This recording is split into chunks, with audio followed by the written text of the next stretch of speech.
Equation, ये एक ऐसा टॉपिक है जो बहुत सारे बच्चों को क्लियर नहीं है। ठीक है, सो इसी टॉपिक के साथ हम स्टार्ट करेंगे आज का सेशन। ठीक है, चलिए मैंने क्वेश्चन लिया अकाउंटिंग इक्वेशन से ताकि आपको मैं समझा सकूं किस तरह से अकाउंटिंग इक्वेशन बनता है, और इजी वे में आपको ये समझाने की कोशिश करूंगी ताकि आप लोग बहुत अच्छे से समझ जाएं और अपना एग्जाम 100% बेटर और अच्छा दे सकें। ठीक है, चलिए क्वेश्चन ये है, so the accounting equation on the basis of the flowing transaction and prepare a balance sheet. Okay, बोला गया है कि आपको एक अकाउंटिंग इक्वेशन बनाना है। ठीक है, ये सारे ट्रांजेक्शन्स का और प्रिपेयर अ बैलेंस शीट। ठीक है, तो हम लोग सबसे पहले अकाउंटिंग इक्वेशन का जो है नॉर्मली जो आप देख रहे हो यहाँ पे मैंने फॉर्मेट किया हुआ है, इस पे पहले बनाएंगे फिर बनाएंगे बैलेंस शीट। चलिए, तो ये क्वेश्चन है आपका, पहला क्वेश्चन है, Mohan started business with cash, purchase goods on credit, purchase furniture for cash, paid rent ₹300 and salary ₹700, फिर आपका sold goods costing ₹12,000 on credit 15,000। इस तरह से क्वेश्चन मैंने सिर्फ 5 ही लिया है। ठीक है, ताकि आपको मैं 5 ही हेड में समझा सकूं बहुत इजी वे में।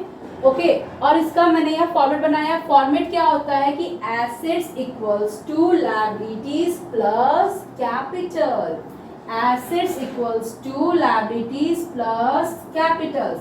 एसेट्स में सारा हेड्स एसेट्स का आ जाएगा और लायबिलिटीज में होता है क्रेडिटर प्लस कैपिटल। और एसेट साइड में आप देखो मैंने क्या क्या लिखा है, पहला है कैश, सेकेंड है स्टॉक, थर्ड है फर्नीचर एंड फोर्थ है डेटर्स।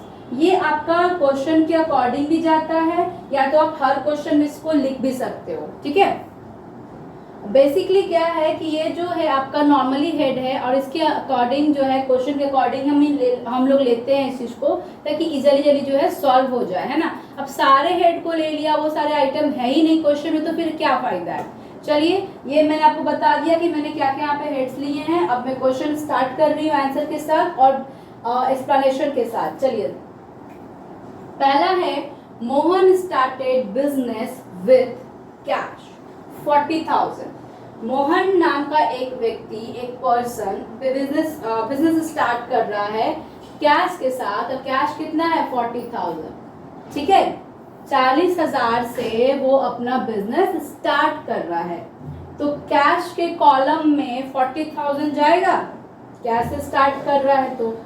और कैश से स्टार्ट कर रहा है तो बिजनेस का क्या बढ़ेगा, कैपिटल बढ़ेगा। क्या बढ़ेगा, कैपिटल बढ़ेगा।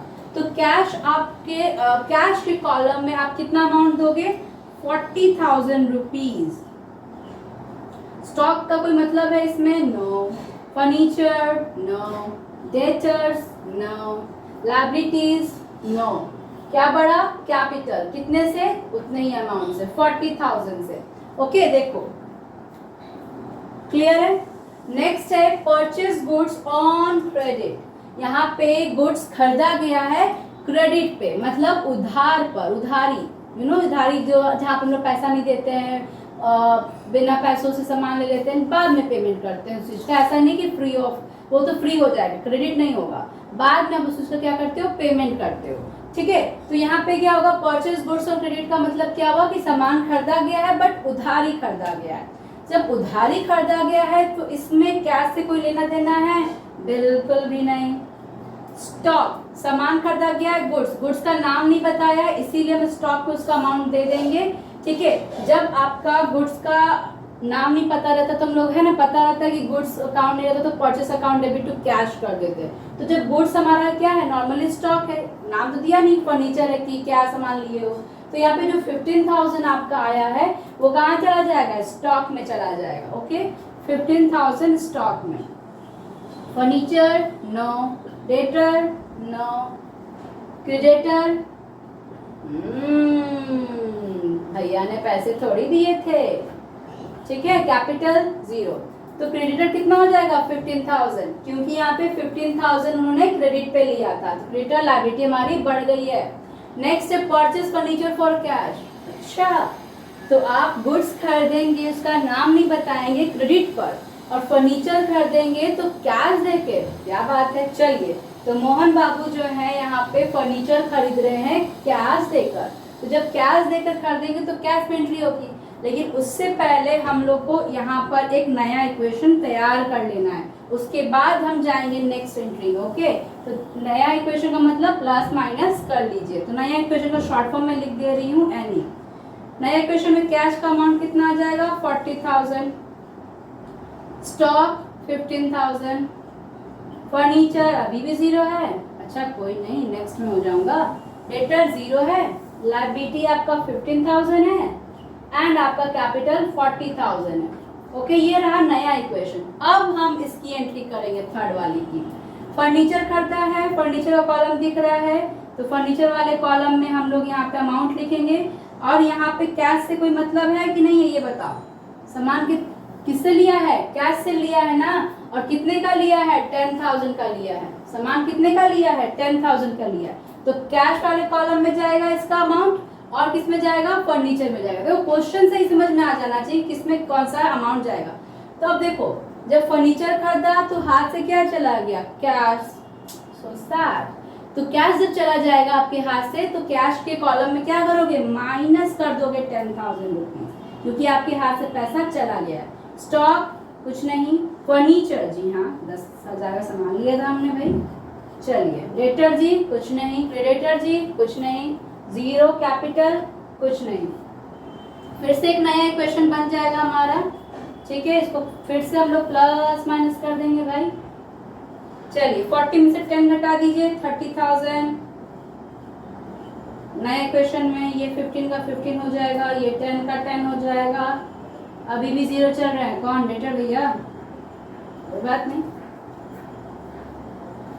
इनका हो जाएगा क्रेडिटर का 15,000 एंड कैपिटल का हो जाएगा 40,000 रुपीज, ठीक है। नेक्स्ट क्वेश्चन है यहाँ पे पेड रेंट। फिर से देखिए हाथ से क्या जाएगा बच्चों, कैश जाएगा और 300 का रेंट है, सैलरी है 700, टोटल 1,000 रुपीज का कैश मेरे हाथ से चला गया। तो चला गया सो सैड, 1,000 माइनस कर दीजिए। स्टॉक से कोई मतलब है बिल्कुल भी नहीं, तो रेंट पे किया, सैलरी पे किया, तो फर्नीचर और डेटर लेकर क्या करेगा। चलिए क्रेडिटर में बताइए, क्रेडिटर में कुछ होगा बिल्कुल भी नहीं। बट हाँ मेरा यहाँ पर क्या जो अमाउंट 1,000 था घट जाएगा अगर कैश, तो कैपिटल पे इफेक्ट नहीं पड़ेगा, तो कैपिटल पे इफेक्ट जरूर पड़ेगा। तो 1,000 यहाँ पर भी लेस हो जाएगा, माइनस हो जाएगा। समझ गए ना क्यों होगा, हाथ से पैसा गया तो बिजनेस में तो पैसा जाएगा बुद्धू। चलिए माइनस करते हैं, फिर से नया इक्वेशन हम लोग लाते हैं। 30 में से 1,000 गया, 29,000 प्लस 15,000 प्लस 10,000। यहाँ देखो अभी बेचारा सिंगल ही है। चलिए ये हो जाएगा 15,000 और ये हो जाएगा 40 में से 1 39,000, ठीक है। The list number 5 is sold goods costing 12,000 on credit 15,000। यहाँ पे क्या किया मोहन ने कि जो गुड्स जो था आपका, यहाँ पे जो गुड्स है वो कितने का था 12,000 का था और बेचा कितने पर है 15,000 पर है। कितने में बेच दिया है 15,000 पर। तो जो गुड्स का कॉस्टिंग है 12,000 वो कहाँ जाएगा आपके स्टॉक में, और कैश वाले कॉलम में पहले 0 लिखो, उसके बाद स्टॉक में आ जाएगा आपका 12,000, ठीक है। और ये 12,000 जो हो जाएगा आपका स्टॉक घट जाएगा, इसीलिए माइनस 12,000। फर्नीचर से कोई मतलब है नहीं, डेटर से हाँ अब सिंगल नहीं रहेगा, अब रहेगा ये मिंगल। ये जो 12,000 था कितने पे किया था 15,000, तो डेटर कितने से हो जाएगा 15,000 से हो जाएगा, ठीक है। और हमारा जो है क्रेडिटर 0 और ये हमारा हो जाएगा। अब देखो यहाँ पे क्या कहानी होगा, कैपिटल में 15,000 में बेचा, 12,000 का सामान था, तो कितने का हो गया, कैपिटल कितने से बढ़ जाएगा 3,000 से, तो यहाँ पर ये 3,000 आपका अमाउंट चला जाएगा। फिर इसका नया इक्वेशन आप बनाओगे, फिर से एक नया इक्वेशन बनेगा बच्चों। आप लोग राइटिंग पे मत जाना क्योंकि ये बोर्ड है, बोर्ड पे राइटिंग मेरी बनती नहीं है, ठीक है। सो प्लीज हंसना मत बच्चों।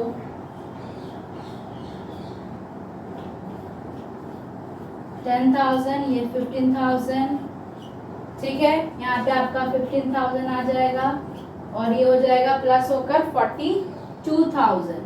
ये आपका जो लास्ट का जो अमाउंट आया वो आपका हो गया बैलेंस। ठीक है, आई होप आपको ये समझ में आ गया होगा, है ना, क्लियर है एकदम अच्छे से। चलिए, तो आपके एग्जाम के लिए बहुत ज्यादा इंपॉर्टेंट है, आप लोग अच्छे से इसको समझिए और एग्जाम अपना बहुत अच्छे से दीजिए। आई होप आपको ये वीडियो समझ में आया होगा।